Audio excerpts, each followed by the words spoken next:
Guys, सबसे पहले आप सभी को हैप्पी होली। इस होली सीजन पर हेलो ऐप पर खुशियों के रंग जमाएं और 2 करोड़ रुपए तक के प्राइज जीतिए हेलो के नए होली कैश धमाका के साथ। हेलो ऐप लाया है होली कैश धमाका, जिस पे आपको कुछ नहीं करना, बस एक गेम खेलना है और उसके जरिए आप मजेदार कैश प्राइजेस भी जीत सकते हैं। तो जल्दी से डाउनलोड करो हेलो ऐप और इस कॉन्टेस्ट के मैक्सिमम बेनिफिट्स लो। कहानी नीरू की है। पंजाब की नीरू की शादी दिल्ली के राहुल से होती है। दिल्ली कितना बड़ा शहर है ना, लेकिन आप लोगों का घर तो बहुत छोटा है। हमारे पंजाब में तो ये बड़े बड़े घर होते हैं कि मजा ही आ जाता है। कोई बात नहीं नीरू, मैं भी तुम्हारे लिए बहुत बड़ा मकान बनाऊंगा बहुत जल्दी। नीरू के पिता जहाँ पंजाब के जाने माने व्यापारी थे, वहीं उसका पति राहुल दिल्ली में एक सिंपल नौकरी करता था। माँ, यहाँ तो घी मक्खन इतना महंगा है कि क्या बताऊँ, मैं तो तरस ही जाती हूँ घी खाने के लिए। नीरू की माँ को ये सुनकर बहुत दुख होता है। मेरी बेटी को घी नसीब नहीं हो रहा है और ये बहू यहाँ बैठकर घी में शक्कर डाल रही है। देख वनीता, मैं साफ कह रही हूँ, इससे घर में जितना घी आएगा उतना ही मेरी बेटी के घर दिल्ली भी जाएगा। अरे ये क्या बात होती है माँ जी, बेटी का उतना ही करो जो अच्छा लगे। अब क्या मायके से घी और मक्खन तक की सप्लाई करोगी आप? हाँ, मेरी बेटी किसी चीज को तरसे मुझसे बर्दाश्त नहीं होता। अब क्या था, नीरू के मायके में 2 किलो घी आता तो 2 किलो दिल्ली जाता नीरू के पास। एक दिन, माँ बड़ी गर्मी पड़ती है दिल्ली में, इस घर में तो एक ही एसी है और वो भी ड्राइंग रूम में। सारा परिवार एक ही कमरे में सोता है। हाँ बेटा, वो तो हर घर की कहानी है, यहाँ भी एक ही एसी है। अरे बिल इतना आता है कि क्या बोलूं। तभी वहाँ राकेश आ जाता है। माँ, थोड़ी देर में यहाँ कुछ प्लम्बर आएंगे मेरे कमरे में एसी लगाने, जरा ध्यान से लगवा देना ना माँ। ओए, ऐसे कैसे तेरे कमरे में एसी लगेगा? हाँ राकेश, एक बार बात तो कर लेता। अरे पापा, वो वनीता को गर्मी में नींद नहीं आती, ड्राइंग रूम में सबके साथ सोने में वो अनकंफर्टेबल है, इसलिए। अरे पूरे परिवार के साथ वहाँ तेरी बहन नीरू भी तो सोती है, वो नहीं हो रही क्या अनकंफर्टेबल?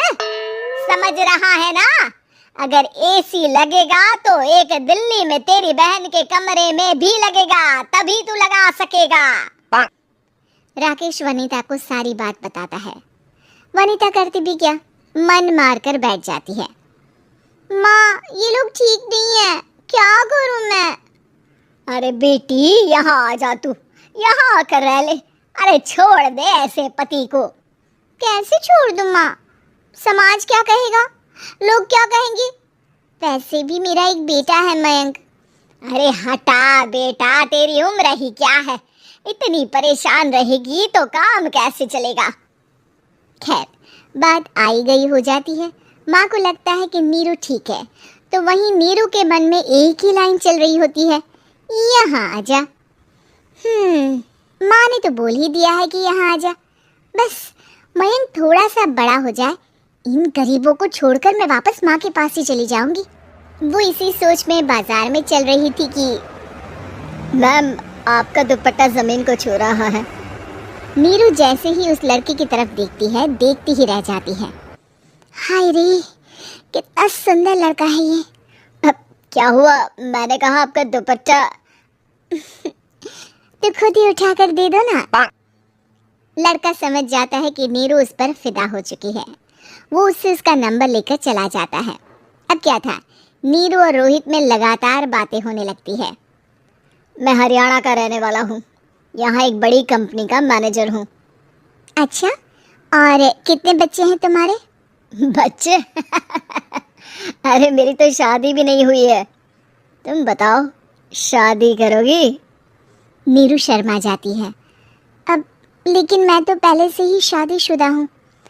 मुझे फर्क नहीं पड़ता, बस तुम शादी कर लो, भाग चलते हैं। बहुत पैसे वाला हूँ मैं, हमेशा खुश रखूंगा तुम्हें। नीरू रोहित से मिलकर सारा प्लान बना लेती है और फिर एक दिन घर से भाग जाती है। दोनों शादी कर लेते हैं। शादी के बाद क्या बात है नीरू, तुम्हें परेशान सा देखता हूँ, सब ठीक तो है ना? हाँ हाँ, सब ठीक है।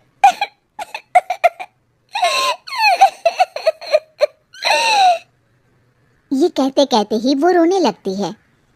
अरे क्या हो गया, रो क्यों रही हो? मैंने तुमसे एक बात छुपाई है और वही बात अब मुझे परेशान कर रही है। रोहित, मेरा एक बेटा भी है, उसका नाम मयंक है।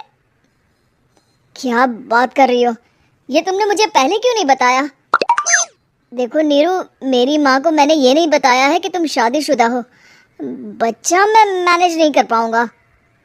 नीरू को समझ में नहीं आता कि वो क्या करे। तुम उस बच्चे को अपनी माँ को क्यों नहीं दे देती? नीरू चुपके से माँ को फोन करती है। माँ, क्या मयंक को तुम रख सकती हो? बेटा, मैं राकेश के साथ बात करती हूँ, आखिर घर का बेटा वही है, जो वो बोलेगा। वैसे भी बेटा, तूने जो किया है ना, उसके बाद से पूरा घर तेरी बुराई कर रहा है।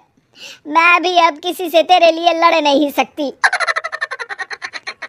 राकेश बेटा, नीरू ने तो जो किया बहुत ही बुरा किया, लेकिन मैं सोच रही थी कि क्यों ना मयंक को हम यहाँ ले आए। तभी वनीता बोल पड़ती है। वाह जी, ऐसे कैसे यहाँ ले आए? यहाँ क्या भंडारा भरा है? और जिस बच्चे की माँ ने नहीं सोचा, उसके लिए हम क्यों सोचे? नीरू को एक बार तो अपने बच्चे के बारे में सोचना चाहिए था ना। अरे लेकिन तेरे पास भी तो लड़का नहीं है ना वनीता? माँ, वनीता ठीक बोल रही है। कल को वो बड़ा होकर इसी घर का हिस्सा मांगेगा तो हम क्या करेंगे? माँ कहती भी तो क्या, वो चुप रह जाती है। वहीं नीरू का पहला पति कहता है। माँ, अगर आज भी वो वापस आ जाए तो मैं उसे माफ कर दूंगा। बेटा, गरीबी चीज ही ऐसी है, क्या करेगा? तू तो अब मयंक का सोच। वो बेचारा तो बिना माँ का हो गया। मयंक के खातिर तो दूसरी शादी कर ले बेटा। लोगों के लाख समझाने के बाद नीरू के पहले पति की शादी रिद्धि से हो जाती है, जिसके पहले पति से 2 बच्चे होते हैं। देखो जी, मैंने शादी सिर्फ बच्चे के खातिर की है। मैंने भी शादी सिर्फ बच्चों के खातिर की है। वहीं नीरू के दूसरे पति के मन में ये बात घर कर जाती है कि नीरू एक मासूम बच्चे को उसके खातिर छोड़ कर आई है। अब देखो नीरू, मुझे लगता है कि जो औरत अपनी कोख का बच्चा छोड़ सकती है, वो तो कुछ भी कर सकती है। कल को तुम्हें मुझसे अच्छा कोई मिल गया तो तुम तो मुझे भी बाय बाय कर दोगी ना। नीरू को अब उसका दूसरा पति ताने देना शुरू कर देता है। तंग आकर नीरू उसके यहाँ से भागकर अपने पहले पति के पास चली जाती है, लेकिन ससुराल में क्या लेने आई है नीरू, मयंक को? नहीं नहीं सासू माँ, मुझसे गलती हो गई, मुझे माफ कर दीजिए। नीरू, अब वक्त खत्म हो गया है, मेरी शादी हो चुकी है। तो छोड़ दो ना उसे, हमारा बच्चा है। मैं आपको अपनी माँ नहीं मानता, मेरी नहीं मान तो बात है। नीरू मयंक की बात सुनकर समझ जाती है कि उसके पास अब ना आसमान रहा ना ही जमीन।